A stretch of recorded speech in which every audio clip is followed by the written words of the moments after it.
Hello friends, welcome back to my channel.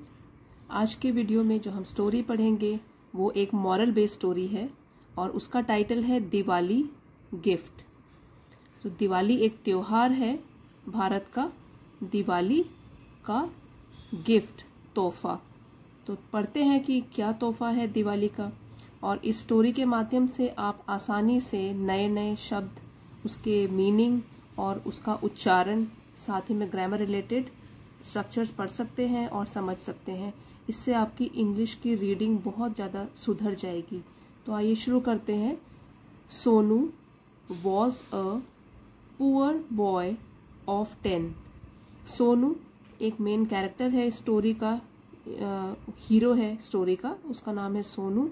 Was आप helping verb है जो पता लगाता है कि ये जो सेंटेंस है वो कौन से टेंस में बोला गया है। तो वॉज वर जो होते हैं वो पास्ट टेंस के हेल्पिंग वर्ब है। तो सोनू था एक पुअर गरीब बॉय लड़का ऑफ 10, यहाँ पे उसकी उम्र बताई गई है 10 साल का। तो सोनू एक 10 साल का गरीब लड़का था। His parents had died in an accident. उसके माता पिता, पेरेंट्स माता पिता, हैड डाइड। जब भी हैड के साथ वर्ब की थर्ड फॉर्म लगती है, डाइड जो है वो थर्ड फॉर्म है। अगर हम फर्स्ट फॉर्म इसकी बोलेंगे तो die, DIE, die, second form died, third form died. तो हैड के साथ वर्ब की थर्ड फॉर्म लगती है, वो पहचान होती है पास्ट परफेक्ट टेंस की, जिसमें कि हम मतलब ऐसे निकालेंगे कि गुजर गए थे, डाइड गुजर गए थे या उनकी मृत्यु हो गई थी। तो ए थे, गया था, आ था, ए थे, ई थी। तो इस तरीके से उसका मीनिंग होता है। तो गुजर गए थे इन एन एक्सीडेंट, एक दुर्घटना में। अब यहाँ पे एन क्यों लगा है, ये आर्टिकल है, ए एन द, ये 3 आर्टिकल्स होते हैं। तो एन लगता तब है जब उसके आगे वाला वर्ड जो है वो वॉवल साउंड, उसकी वॉवल साउंड हो, जैसे कि AEIOU, ये 5 वॉवल्स होते हैं। तो अगर इसका साउंड हो ए तो उसमें क्या लगेगा, एन, अ नहीं लगेगा फिर। तो एन एक्सीडेंट, एक दुर्घटना में उसके माता पिता, सोनू के माता पिता गुजर गए थे। He was brought up by his grand mother. He Sonu, brought up एक फ्रेज है, ब्रिंग अप का पास्ट टेंस है ब्रॉट अप। तो ब्रिंग अप बड़ा करना, पाल पोस कर, ब्रॉट अप पाल पोस कर बड़ा किया। तो ही वॉज, सोनू को पाल पोस कर बड़ा किया उसकी ग्रैंड मदर मीरा, उसकी दादी मीरा ने। तो मीरा उनका नाम है सोनू की दादी का। Sonu loved her from the core of his heart. इसको कैसे पढ़ेंगे, हार्ट, हर्ट नहीं बोलेंगे, हर्ट HURT होता है, जिसका मतलब होता है चोट लगना। तो सोनू जो है उनको बहुत प्यार करता था, लव्ड हर प्यार करता था, from the core of his heart. इस फ्रेज का मतलब है कि दिल की गहराइयों से। कोर सबसे बीच का पार्ट होता है, अर्थ का बीच का पार्ट होता है कोर। तो यही है कि दिल की भी जो गहराई होती है उससे सोनू अपनी दादी को बहुत प्यार करता था। He always tried to make her happy and comfortable. Comfortable. तो वह सोनू always हमेशा, try का past tense है tried, try, tried, tried। तो इसका मतलब है कोशिश करता था, try कोशिश करना, tried कोशिश करता था, to make her happy अपनी दादी माँ को खुश करने की, एंड कंफर्टेबल और उनको हमेशा आरामदायक स्थिति में रखने का, मतलब उनको आराम से रखने की, कि वो आराम से रहें, उनको कोई दिक्कत ना हो। He always tried to make her happy and comfortable. तो उनके आराम का बहुत ध्यान रखता था वो और उनको खुश रखता था। He felt very bad when his aged grandmother burned her fingers while making rotis without a pair of iron tongs. He felt तो फील का पास्ट टेंस है, वर्ब सेकंड फॉर्म यूज हुई है, तो सेंटेंस है past indefinite या simple past में। ही felt very bad, उसे बहुत बुरा लगता था। व्हेन हिज एजेड ग्रैंडमदर, जब उसकी बूढ़ी दादी बर्न्ड हर फिंगर्स, अपनी उंगलियों को जला बैठती थी। वाइल मेकिंग रोटीज, रोटियां बनाते हुए। Without a pair of iron tongs, इसको आयरन बोलते हैं, आर साइलेंट होता है। तो टोंग्स मीन्स चिमटा, तो चिमटा एक किचन में आपने देखा होगा। अ पेयर ऑफ टोंग्स बोलेंगे इंग्लिश में, जिसके भी जिसी चीज़ के दो पार्ट्स होते हैं, जैसे कि चश्मा, स्पेक्टिकल्स, ट्राउज़र, तो ट्राउज़र मतलब पैंट्स, तो उसके भी दो पार्ट्स होते हैं, तो उसमें हम एस लगाते हैं, जैसे कि अ pair of spectacles, a pair of trousers. अब जैसे सीजर के भी दो पार्ट होते हैं, कैंची के, उसको भी बोलेंगे a pair of scissors, scissor नहीं बोलेंगे, सीजर्स। तो यहाँ जो चिमटा होता है उसके भी दो ऐसे इस तरीके से होता है, वो वी की शेप में, तो दो पार्ट्स होते हैं, तो इसलिए हम बोल रहे हैं अ पेयर ऑफ आयरन टोंग्स, मतलब लोहे का चिमटा उनके पास नहीं था। तो जब उसके बिना उसकी दादी रोटी बनाती थी तो सोनू को बुरा लगता था, जब उसकी बूढ़ी दादी अपने हाथ, अपने फिंगर्स, अपने उंगलियों को जला बैठती थी रोटियां बनाते हुए बिना लोहे के चिमटे के। तो हाथ से ही वो रोटियां पलटती थी, इसलिए उनके फिंगर्स, उंगलियां जल जाती थी। He wished he would buy her a pair of tongs one day. He wished, wished means कामना करना या इच्छा करना, तो वह इच्छा करता था कि वह खरीदेगा, वुड क्योंकि ये फ्यूचर की बात कर रहा है, ही वुड बाय हर, वो उनके लिए खरीदेगा, अ pair of tongs one day, एक पेयर चिमटे का एक दिन। तो उनके लिए उसको इच्छा करता था कि एक दिन मैं उनके लिए लोहे का एक चिमटा खरीदूंगा। It was the day of Diwali, अब यहाँ पे बोल रहा है कि वह दिवाली का दिन था, एक दिन की बात कर रहा है जब वो दिवाली का दिन था। There was a fair at the village bazaar, तो वहाँ विलेज गांव, बाजार बाजार, तो एक मेला था, मेला लगा उनके गांव के बाजार में, एक मेला, FAIR फेयर, इसका मतलब होता है मेला। तो एक मेले का आयोजन किया गया उनके गांव के बाजार में दिवाली के दिन में। In the morning people offered prayers in the temples, अब सुबह के टाइम में, सुबह के वक्त लोगों ने, पीपल प्लूरल है, और अगर एक ये सिंगुलर बोलते एक वचन तो बोलते हम पर्सन, और प्लूरल हो गया पीपल। तो मॉर्निंग में सुबह लोगों ने ऑफर्ड प्रेयर्स, पूजा अर्चना करी, इन द टेम्पल्स, मंदिरों में। देन उसके बाद दे केम आउट, वे बाहर आ गए, to move around the fair, मेले में आसपास घूमने के लिए, कि आसपास देखें क्या क्या स्टॉल लगे हुए हैं, क्या क्या हो रहा है। मीरा कुंट को, अब कुंट है ये कॉन्ट्रैक्टेड फॉर्म लिखी गई है, अगर हम इसको खोल के लिखेंगे तो होगा कुड नॉट। तो ये जब कॉन्ट्रैक्ट करके इसलिए लिखते हैं ताकि हमको बोलते वक्त इजीली उसको प्रोनाउंस कर सके, कुड नॉट। और अगर हम बोले कुंट तो कम समय लगता है और सुनने में भी अच्छा लगता है, डी साइलेंट हो जाता है। तो Meera couldn't go and remained at home, तो मीरा इस मेले में नहीं जा पाई, उसकी दादी का नाम है, वो नहीं जा पाई, नहीं जा सकी, कुड है तो सकी, एंड रिमेन्ड एट होम, और घर में ही रही। But she dressed up Sonu in new clothes, लेकिन उसकी दादी ने, उन्होंने, ये प्रोनाउन यूज हुआ है दादी के लिए, बट शी, लेकिन उन्होंने, ड्रेस्ड अप, इस फ्रेज का मतलब है कि तैयार करना, ड्रेस अप, तो पास्ट टेंस है उसका, ड्रेस्ड अप, उन्होंने तैयार किया सोनू को, इन न्यू क्लोथ्स, क्योंकि दिवाली का दिन है तो नए कपड़ों में उन्होंने उसको तैयार कर लिया। अब जो क्लोथ्स होते हैं CLOTHES, उसका मतलब होता है सिले हुए कपड़े, क्लोथ्स, ठीक है। और अगर वो बिना स्टिच किए हुए कपड़े हों, जैसे थान में आप बाजार में जाओगे तो आपको थान में मिलते हैं कपड़े, उसको हम बोलते हैं क्लॉथ, CLOTH, उसको बोलते हैं क्लॉथ। अनस्टिच्ड कपड़े, बिना सिले हुए कपड़े, टेबल क्लॉथ, तो बेडशीट भी है, वो भी एक क्लॉथ है, ठीक है। और जो सिले हुए कपड़े होते हैं स्टिच्ड, उनको बोलते हैं क्लोथ्स। तो ये भी आप ध्यान में रखिए। तो सोनू को नए कपड़े पहनाए उन्होंने। She also gave 20 rupees to Sonu for the fair, उन्होंने 20 रुपए भी दिए सोनू को मेले में जाने के लिए, कि मेले में वो कुछ खरीदेगा अपने लिए। तो गेव है, गिव का पास्ट टेंस, गिव देना, और गेव दिए 20 रुपए सोनू को मेले के लिए।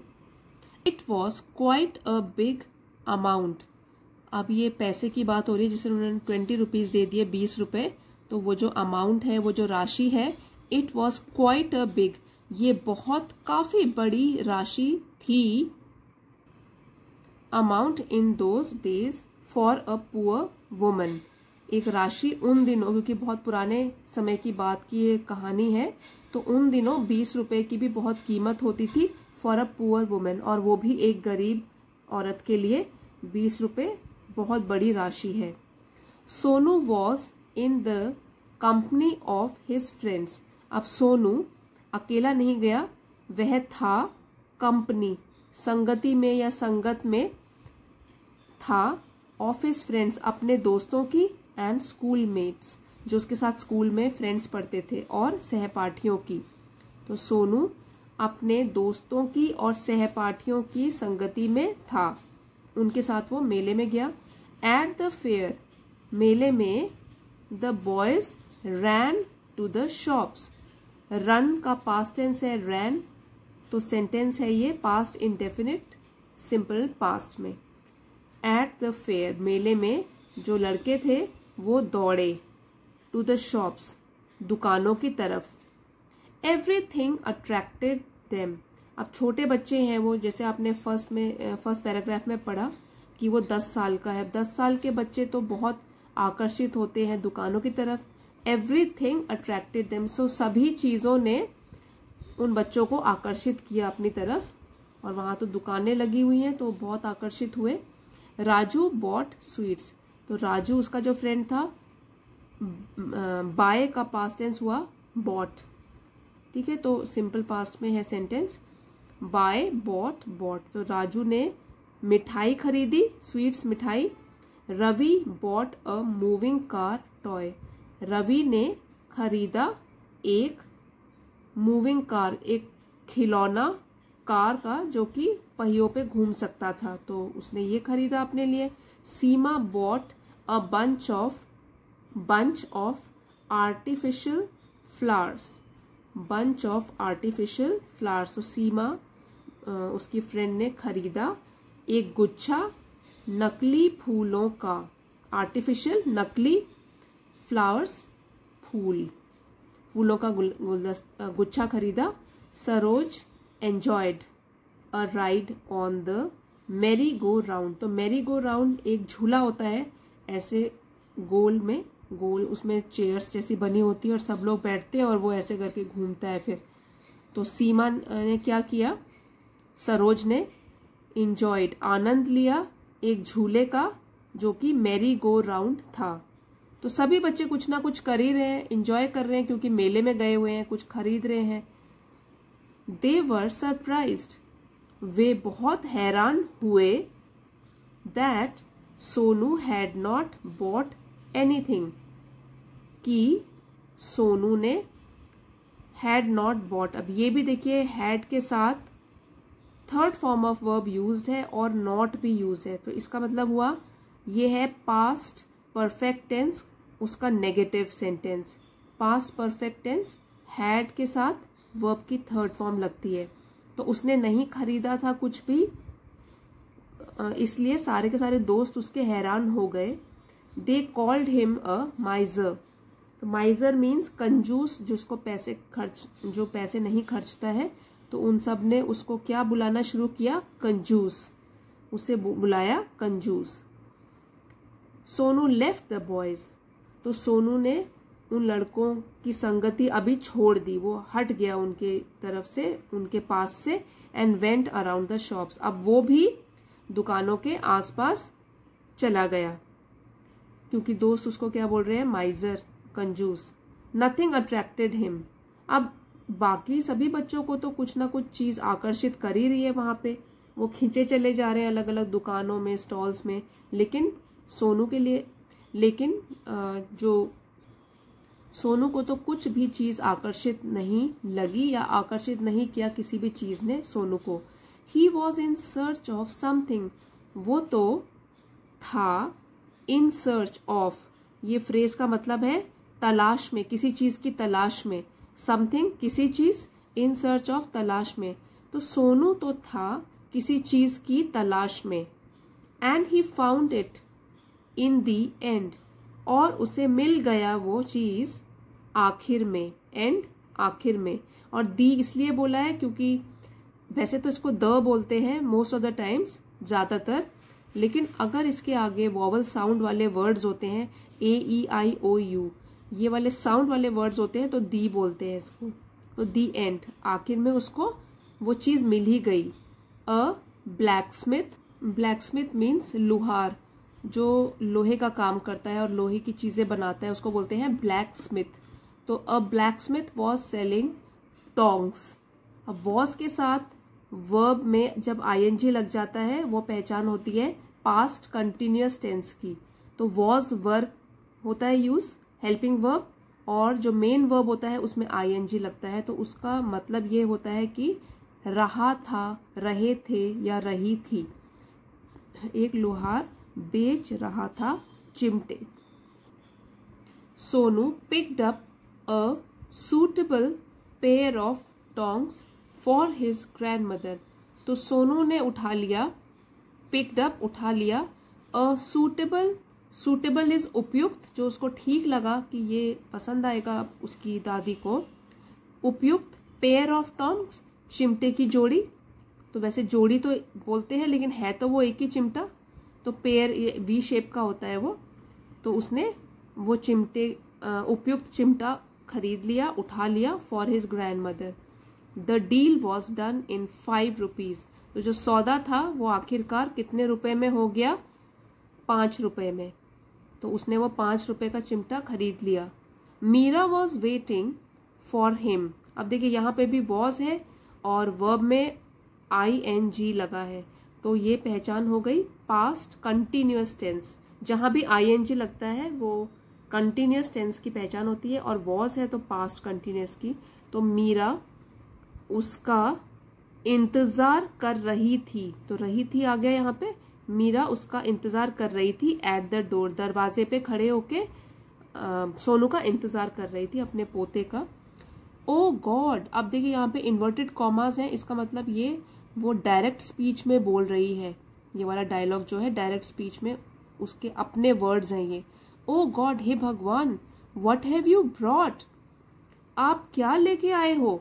Bring verb first form, brought verb second form, तो ब्रिंग लाना और ब्रॉट लाए हो, आप क्या लाए हो, क्वेश्चन मार्क है तो क्वेश्चन की तरह ही पूछेंगे, और अभी सेंटेंस चल ही रहा है, उनके इन्वर्टेड कॉमास क्लोज अब होंगे यहाँ जाके।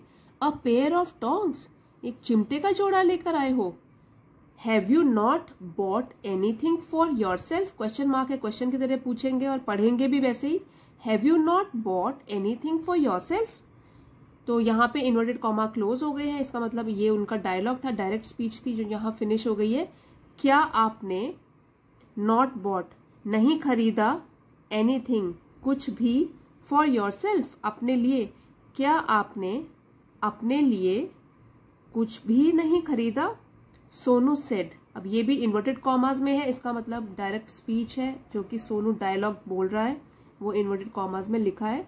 सोनू ने कहा, grandma you needed a pair of tongs, दादी आपको चाहिए था एक चिमटे का जोड़ा, आपको चाहिए था।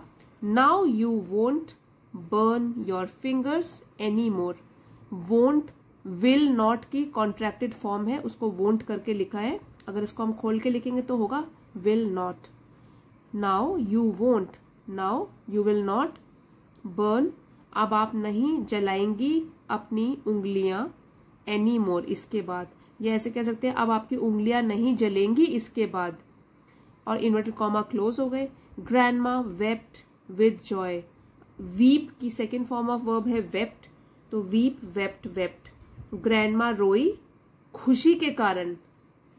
She held Sonu tight in her arms, और उन्होंने पकड़ा सोनू को, कसकर पकड़ लिया, अपनी बाहों में कस के पकड़ लिया।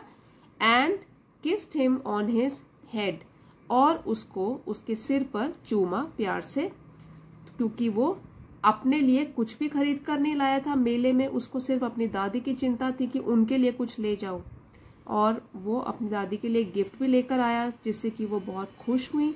खुशी के कारण रोना आ गया उनको, और तब उन्होंने सोनू को गले लगा लिया और उसे चूमा उसके सिर पर। तो अब देखिए स्टोरी यहाँ पे फिनिश होती है। इसमें बहुत अच्छा मॉरल लेसन सीखने को मिला है हम सबको।